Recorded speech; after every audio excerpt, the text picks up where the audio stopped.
Hey everyone, I hope you are having a great week.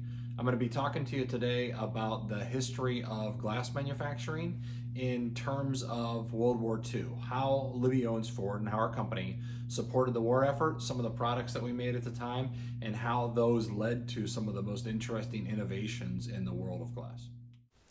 I used this book quite a bit called Facts About Libbey Owens Ford. It was published in 1944, and it talks quite a bit about the products that we made for the war effort.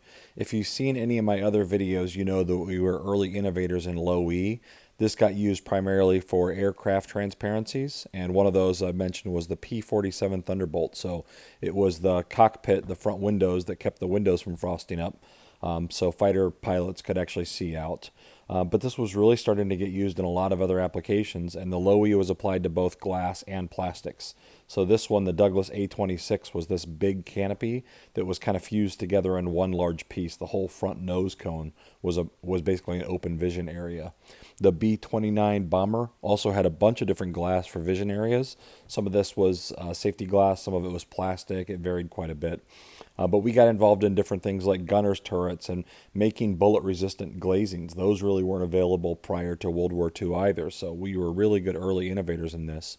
And then we did a number of other things like the M10 periscope prisms. So that on the picture on the left, you can see that there's these prisms that pop up out of the tank so the people inside could actually see out without opening the top.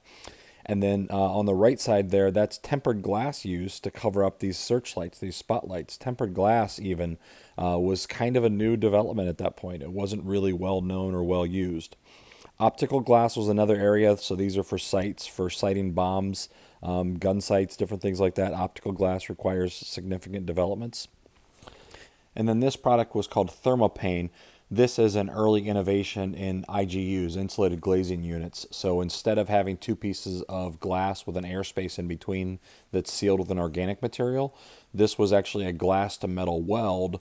IGUs, insulated units, weren't common at this point, so this was really special that these got used in military. Really two applications that I saw in the writings. One was in electronics vehicles, things that carried around sound equipment where the temperature was sensitive. So they would control the inside temperature of those vehicles by adding this insulated glazing to control the temps. The other's in aircraft towers, and what they really wanted to do there was avoid frosting and keep those towers comfortable to work in and live in. I also used another resource in my books, which was called the Victor Year.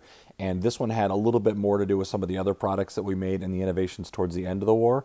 But one of the things I thought was pretty interesting was, heated glazing or electrically conductive glazing isn't a new concept. They were starting to use this back in World War II as well as a way to actually heat the glazing. So for vision areas, or if you actually wanted to heat up a unit, all you had to do was take two bus bars and apply it to the glass and then heat up the coating that's on the surface of that glass. So very, very simple show of these concepts.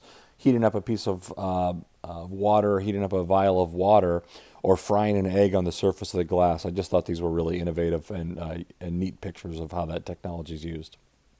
Thanks again for listening. Hope you have a great week.